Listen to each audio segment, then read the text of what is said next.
आपने मुझे आते ही पूछा कि आपके कोई शत्रु है क्या? ऐसे क्यों पूछा? कि माता रानी, मैंने जो भी आपको आहुति दी है, पूरे क्लाइंट जो भी मुझे फॉलो करते हैं नहीं करते हैं, सबके लिए माता रानी का आशीर्वाद बना रहे।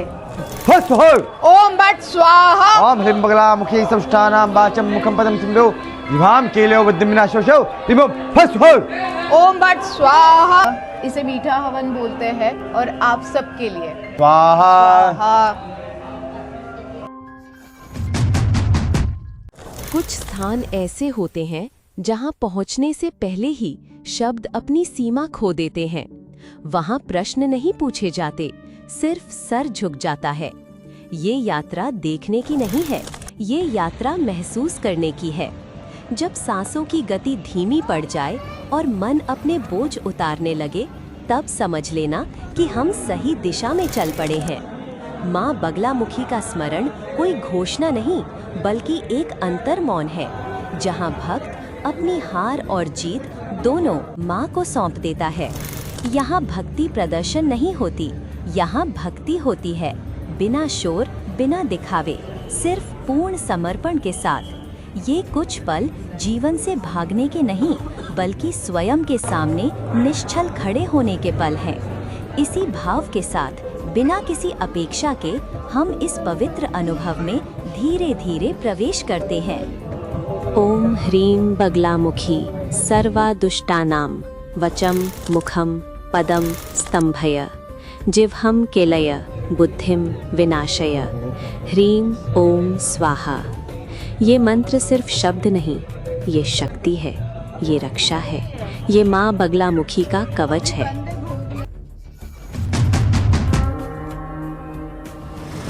बगलामुखी 10 महाविद्याओं में से एक, जिन्हें स्तंभन शक्ति की देवी कहा जाता है। जब शत्रु अपनी सीमा पार कर जाए, जब अन्याय अपना सिर उठाए, तब माँ बगलामुखी अपनी शक्ति से दुश्मन के विचारों को भी रोक देती है। माँ का पीला वर्ण ज्ञान, शक्ति और नियंत्रण का प्रतीक है। हल्दी, पीला वस्त्र, पीली अग्नि माँ की साधना का मूल आधार है। भारत के हिमाचल प्रदेश में कांगड़ा की पवित्र भूमि पर स्थित है माँ बागलामुखी का दिव्य मंदिर। माँ बागलामुखी को स्तंभन शक्ति की देवी कहा जाता है, जो शत्रु के बल, बुद्धि और अहंकार को रोक देती है। जब जीवन में अन्याय बढ़ जाता है, जब सच कमजोर पड़ने लगता है, तब माँ बागलामुखी अपनी शरण देने वाली बनकर आती है। कहते हैं, जो श्रद्धा से माँ का स्मरण करे, माँ उसके दुश्मनों के इरादों को भी निष्फल कर देती है। माँ बागलामुखी का मंदिर सिर्फ एक स्थान नहीं, बल्कि एक अनुभव है। यहाँ आने वाला हर भक्त अपने मन के बोझ को माँ के चरणों में छोड़ देता है। यहाँ की हवा में भी एक शक्ति है, जो मन को शांत और आत्मा को मजबूत बना देती है। जब साधना और विश्वास एक हो जाते हैं, तब हवन और मंत्र अपना प्रभाव दिखाते हैं। बागलामुखी देवी का स्वरूप सिर्फ दृष्टि से समझने का विषय नहीं, ये एक तत्व है, स्थिरता का तत्व। जब संसार गति में होता है, तब देवी का भाव स्थिर रहना सिखाता है। माँ बगलामुखी शब्द से पहले की शांति है और क्रिया से पहले का विवेक। उनकी शक्ति का प्रभाव बाहर के संघर्ष पर नहीं, बल्कि मन के भीतर के उलझनों पर होता है। जब भक्त अपनी आशा और भय दोनों को एक साथ देखता है, तब माँ का स्मरण उसे बीच का मार्ग दिखाता है। देवी का तत्व ये सिखाता है कि हर उत्तर प्रतिक्रिया नहीं होता, कभी कभी उत्तर शांत रहना होता है। इसी स्थिरता में माँ बगलामुखी की असली शक्ति धीरे धीरे प्रकाशित होती है। कांगड़ा हिमाचल प्रदेश में माँ बगलामुखी के मंदिर में, और आप देख सकते हो माँ बगलामुखी को ना सारी पीली चीजें, पीली देवी बोला जाता है। आप अगर देखोगे, भी भोग लगा है, इसीलिए मंदिर बंद है। कुछ ही देर में मंदिर खुलेगा। पर वहाँ पे द्वारपाल भैरव जी भी है और हनुमान जी भी है। अगर आप देखोगे 10 महाविद्याओं के लिए कितना प्रोटेक्शन होता है। भैरव जी के परमिशन के बगैर और हनुमान जी के परमिशन के बगैर आप अंदर नहीं जा सकते हो माँ दर्शन के लिए। यही यहाँ की खासियत है। आप सबको तो पता है कि माँ बगलामुखी बुद्धि देगी। जय माँ बगला मुखी। अब चलिए अपने मन को शांत करके माँ बगलामुखी के पवित्र चरणों का स्मरण करते हुए उस दिव्य हवन के दर्शन करें, जहाँ अग्नि के साथ मंत्र गुनगुनाते हैं और हर आहुति के साथ माँ का आशीर्वाद प्रकट होता है। कार्य में के लिए करा रहे हैं यहाँ पर सुख समृद्धि। सुख शांति के लिए, कोई शत्रु वगैरह कोई भी नहीं। मैं हूँ कांगड़ा, हिमाचल प्रदेश में जो कांगड़ा बगलामुखी का शक्तिपीठ है, 10 महाविद्याओं में से सबसे बड़ी महाविद्या, जहाँ पे शत्रुओं का नाश होगा। अगर आपने माँ की छवि या माँ की फोटो देखी होगी तो आपने देखा होगा कि राक्षस की जीभा निकाल रही है, मतलब शत्रु की जो बाधाएं है उसे वो माँ खत्म कर रही है, ऐसे आप समझ सकते हो उसका मीनिंग। आज हम लोग यहाँ पे हवन कर रहे हैं। गुरुजी ने मुझे आते ही पूछा, वो उनकी जगह पे बराबर थे, हम लोग मिर्ची हवन कर रहे हैं। मिर्ची हवन शक्य तो इसके लिए करते हैं कि हवन जहाँ पे भी शत्रु बाधा हो वो खत्म हो जाए, आपकी उन्नति हो। अभी मैंने गुरुजी को वही बोला कि मैं इतने लोगों के लिए काम करती हूँ और मेरे साथ हमेशा मेरा तावीज़ रहता है, प्रोटेक्शन रहता है, और यही तावीज़ मैं अपने सारे क्लाइंट्स को देती हूँ। काफ़ी सारी साधनाएं करके देती हूँ। गुप्त शत्रु होते हैं, सब शत्रु होते हैं, बट आपके दिमाग में अगर कुछ नहीं होता है तो आपका शत्रु भी कुछ नहीं कर सकता है। बट नज़र लगती है, बुरी नज़र लगती है, तो उस सब नज़र को निकालने के लिए आज हम लोग मिर्ची हवन यहाँ पे कर रहे हैं। जिन भी देवी देवताओं को हमने पूजा है ना, उनका ध्यान किया है, उनको हम जल अर्पण करते हैं। हम बोलिए, अपने गोत्र का उच्चारण करिए। ओम हलिम बगलामुखी सर्वष्ठानां वाचं मुखं पदं संभ्यो जीवां कील्यो बुद्धिं विनाश हलीम ओम स्वाहा सर्वमंगल मांगल्ये शिवे सर्वादशाधिके शरणे त्र्यंबके गौरी नारायणी नमस्ते। ओम हलिम बगलामुखी सर्वष्ठानां वाचं मुखं पदं संभ्यो जीवां कील्यो बुद्धिं विनाश हलीम ओम स्वाहा।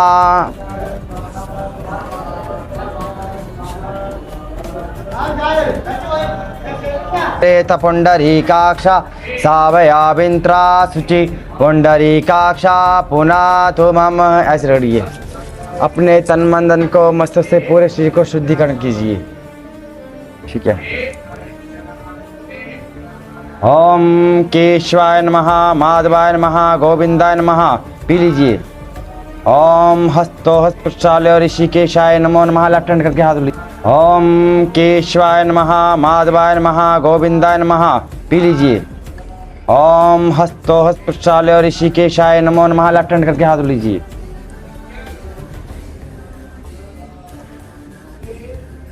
ये लीजिए, लेफ्ट हैंड में रखिए। लेफ्ट हैंड नावेद्यम समर्पयामि।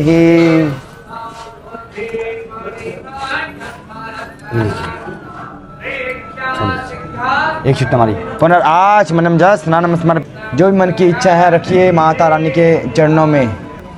ओम पाद्यम अर्घ्यम आच मनम जस स्नानम समर्पयामि। एतानि गंधम अक्षतम पुष्पम नैवेद्यम समर्पयामि। करिए ध्यान आरती माता रानी की। ध्यान आरती माता रानी की।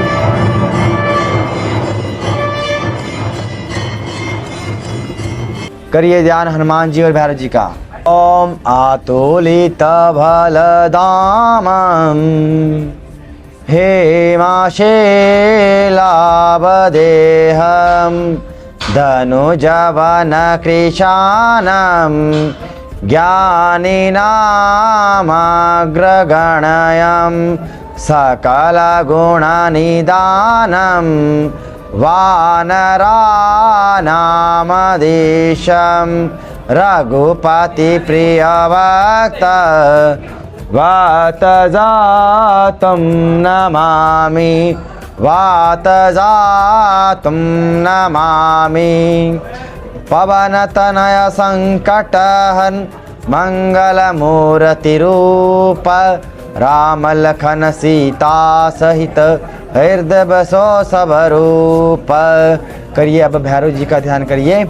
ॐ देवराज सेव्यमान पापनादि पंकजं व्यालयज्ञसूत्रबिन्दुशेखरं कृपाकरं नारदानि योगिवेन्ददं वितं बिजम्बरं काशिकापुरादिनाथ कालभैरव ब्रह्मजे बम भट्टभैरवाय नमो नमः पवनपुत्राय नमो नमः वाह्यामि स्थापयामि पूजयामि मंत्र पुष्पाणि स्मर्पयामि मे प्रतिवंदनामि रक्षे माचल माचल ओम ह्लीं बगलामुखी सर्वष्ठानां वाचं मुखं पदं स्तंभ्यो जिह्वां कील्य बुद्धिं विनाश्य हलीं ओम स्वाहा। ऐसे रखिए, माथे से लगाइए, करिए मनोकामना का ध्यान।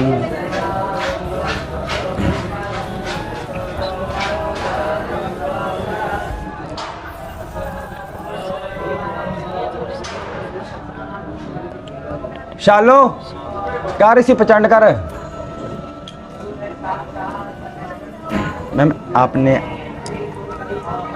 ऐसे पढ़ना, देखो ऐसे पढ़ना, ठीक है, ऐसे पढ़ना, ये फिंगर नहीं लगानी, ठीक है, ये होती है शत्रुओं की, होती है पितरों की, ठीक है ना। तो आपने ऐसे ही पढ़ना, ठीक है, और ऐसे करके आपने होती डालनी है और हर होती में आपने स्वाहा बोलना है। अग्निदेव की पत्नी का नाम था स्वाहा, तो स्वाहा आपने जोर से बोलना, ठीक है।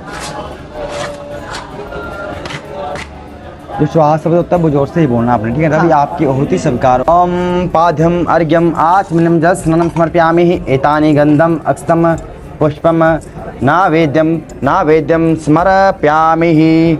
हम ये कुंड में नहीं छोड़ेंगे, हम छोड़ेंगे माता रानी चरणों में, ठीक है, क्योंकि अग्नि में डालने के लिए होते हैं, ठीक है ना। हम तो माता रानी को फूल अर्पित करते हैं, ठीक है ना, तो यहीं पे करेंगे हम, ठीक है। पुनराचमनम जस्नम समर्पयामि अग्निकुंड में करेंगे हैं। जो भी पूजा हवन करने जा रहे हैं, हवन करने जा रहे हैं, हवन करने माता रानी जो मेरी आहुति स्वीकार, मेरी आहुतियों को स्वीकार करना, मेरी आहुतियाँ स्वीकार करना और मुझे मंगल आशीर्वाद प्रदान करना, और मुझे मंगल आशीर्वाद प्रदान करना। करिए ध्यान ज्वाला माता का। ओम जले ज्वाला स्थले ज्वाला ज्वाला आकाशमंडले सर्वव्यापने में ज्वाला ज्वाला देवी नमस्तुते या देवी सर्वभूतेषु ज्वाला रूपेण संस्थिता नमः तस्यै नमः तस्यै नमः तस्यै नमो नमः। या देवी सर्वभूतेषु अग्निरूपेण संस्थिता नमः तस्यै नमः तस्यै नमः तस्यै नमो नमः। ज्वाला देवी नमो नमः। छोड़ दीजिए, अग्नि में नहीं। यहीं पे छोड़िए आप।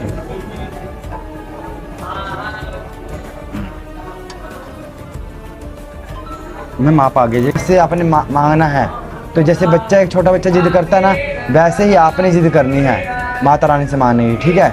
मांगिए जो मन की इच्छा है, मांगिए माता से, ठीक है ना। ओम सौभरणासन संसितां त्रिनयनां पीताशुकोलासनिं हेमावांगरुचिं शशाकमुकुटां सचम्पकासाघ्युतां हस्तिर्मुदगरपाशवज्ररसनां सम्भे प्रतिम्भूषणे व्यातागिं बगलामुखी त्रिजगतां सस्तम्भने चिन्तये ॐ मध्ये सुधावधि मणिमण्डपरतन् विद्यां सिंहासनो परिगतां परिपीतवरणं पीताम्बरावणमाल्य विभूषिताङ्गनि देवी सम्रामि धृतमुदगर भैरी जीवां ग्रमादाय करणदेवी वामेन शत्रो न परपीडयन्तीं गदा विघाते च दक्षिणेन पीतम्बराढ्यां दिभुजा नमामि पीतशङ्खं गदाहस्ते पीतचन्दं च चिते वगले मे वरं देहि शत्रो संगविदारणि त्रिशूलधारणि अम्बा सर्वसौभाग्यधारणि सर्वशृंगारभीष्याढ्यां देवीन्द्राये परिपूजित। अब करेंगे हम हवन, सुख शांति के लिए हवन करेंगे, मीठा हवन, ठीक है। अब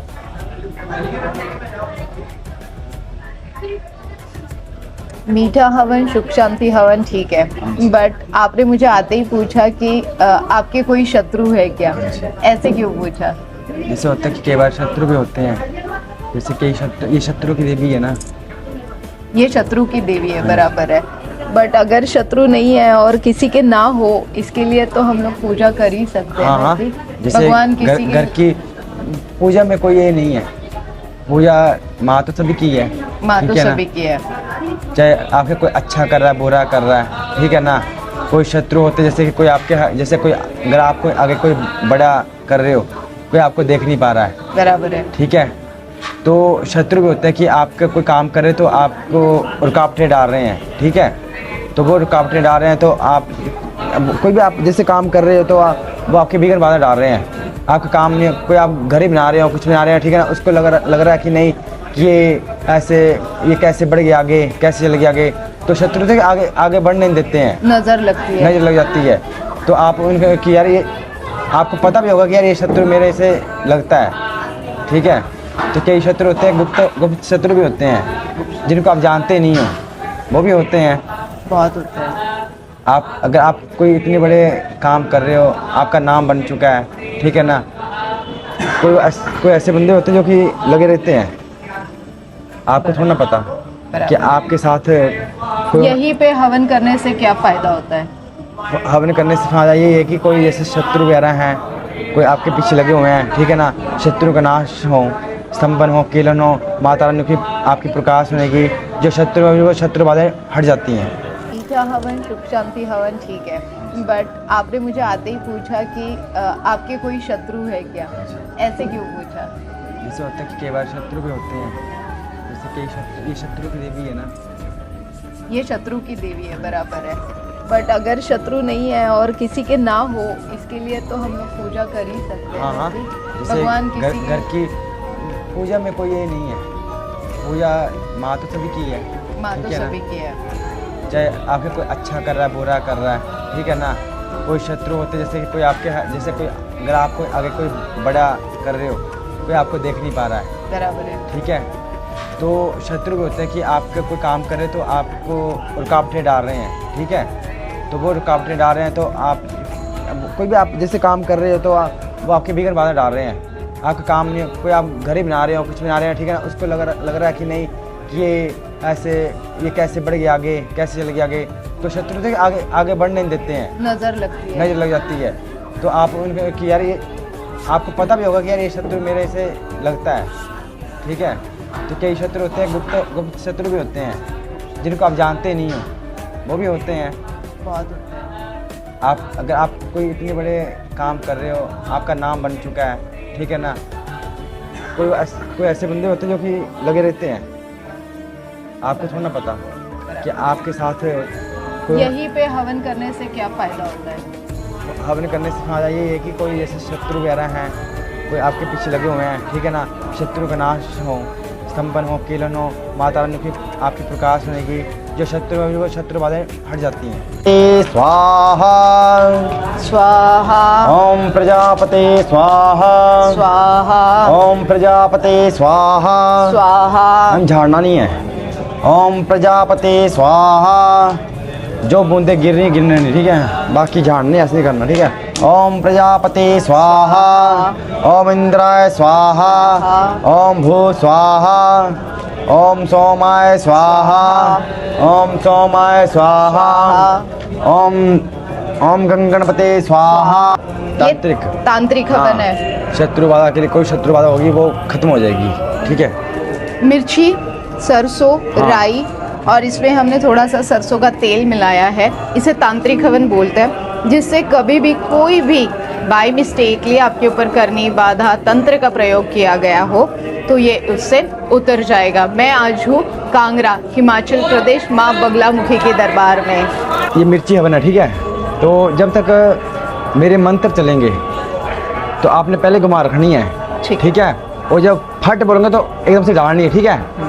तो जीवाम कील्यो बुद्धि विनाशो ह्रीं ओम फट स्वाहा ओम भट ओम स्वाहा पीछं खमुदा हस्ते पे चंदन जसे बगले में ब्रह्मदेहि शत्रु सिंहानि ह्रीं ओम फट स्वाहा ओम ओम भट पेशं खमुदा स्वाहा हस्ते पे चंदन जसे बगले में ब्रह्मदेहि शत्रु सिंहानि ह्रीं ओम फट स्वाहा भट स्वाहा ओम मलयाचल बगला भूति महाक्रूरी महाक्राली राज मुखवन ग्राम मुखवन चोर मुखवन व्याघ्र मुखवन सर्व दुष्ट बंधन वशे करो ह्रीं ओम फट स्वाहा स्वाहा ओम पेशं खमुदा हस्ते पे चंदन जसे बगले में ब्रह्मदेहि शत्रु सिंहानि ह्रीं ओम फट स्वाहा ओम भट स्वाहा। आप जल्दी में लेनी है, जल्दी में लेनी मन हे माता रानी, मैंने जो भी आपको आहुति दी है वो अच्छे से प्रदान करके मेरे पूरे परिवार और मेरे सारे परिवारजन और मेरे पूरे क्लाइंट जो भी मुझे फॉलो करते हैं नहीं करते हैं, सबके लिए माता रानी का आशीर्वाद बना रहे।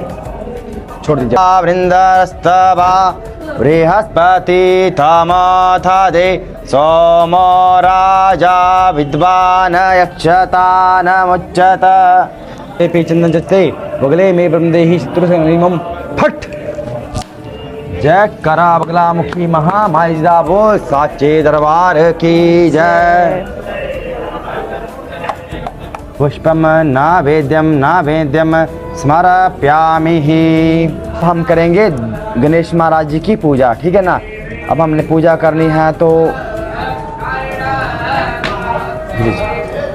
रखिए हाथ में, करिए ध्यान, रखिए अपनी मनोकामना गणेश महाराज जी के चरणों में। ओम खरबम स्थूला। हवन में मोस्टली इस मुद्रा से हवन करना चाहिए। ये पितरों की उंगली होती है, ये शत्रु की उंगली होती है। तो जब भी आप हवन करो और स्वाहा करो तो बस इस तरीके से मुद्रा बना लीजिए और स्वाहा कर दीजिए। स्वाहा, स्वाहा का मीनिंग पंडित जी बताइए, क्यों स्वाहा बोलते हैं? अग्निदेव की पत्नी नाम है स्वाहा, तो इसलिए हम बोलते हैं स्वाहा। अग्निदेव की पत्नी का नाम है स्वाहा, तभी आपकी आहुति स्वीकार होती है माँ। आपकी आहुति स्वीकार होती है माँ। तो इसीलिए जब भी आप अग्नि में जो भी जड़ी बूटी या फिर मीठा हवन करते हो, मिर्ची हवन करते हो, तो स्वाहा ज़रूर बोलना चाहिए, तभी आपकी आहुति स्वीकार होती है। तभी आपकी आहुति स्वीकार होती है।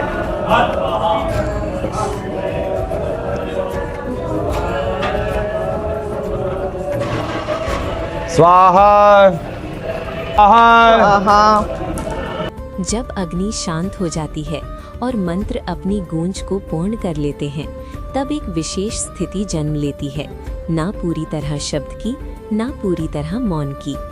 ये वही पल होते हैं जहाँ भक्ति का प्रभाव धीरे धीरे हृदय में उतरने लगता है। हवन के बाद का समय सिर्फ क्रिया का अंत नहीं होता, ये प्रार्थना के फल को अपने अंदर स्थिर करने का समय होता है। कहते हैं, जो भक्ति सच्चे भाव से की जाए उसका उत्तर शब्द में नहीं, अनुभव में मिलता है। यहाँ आकर भक्त अपनी चिंताओं को छोड़ देता है और अपनी अपेक्षाओं को माँ के चरणों में स्थिर कर देता है। माँ बगलामुखी सिर्फ रक्षा देने वाली शक्ति नहीं, बल्कि धैर्य सिखाने वाली माँ है, जो बताती है कि हर समस्या का उत्तर तुरंत नहीं, पर सही समय पर अवश्य मिलता है। हवन के बाद की शांति बाहर के शोर को कम नहीं करती, बल्कि अंदर के कोलाहल को धीरे धीरे स्थिर कर देती है। इसी शांति के साथ भक्त अपने जीवन की ओर लौटता है, पर अब मन हल्का होता है और दृष्टि ज्यादा स्पष्ट। माँ का आशीर्वाद कोई वादा नहीं करता, पर विश्वास जरूर जगाता है कि जो भी होगा वो धर्म और सत्य के पक्ष में होगा। ये यात्रा यहीं समाप्त नहीं होती, ये तो सिर्फ एक स्मरण है कि जब भी मन डगमगाए, माँ का नाम काफी है। इसी भाव के साथ हम अपने हृदय में माँ बगलामुखी का स्मरण स्थिर करते हैं और उनके चरणों में अपना वंदन अर्पित करते हैं। हर यात्रा का एक अंतिम पल होता है, पर हर अंतिम पल अंत नहीं होता। माँ बगलामुखी के चरणों तक पहुंचकर भक्त कुछ मांगकर नहीं, बल्कि कुछ समझकर लौटता है।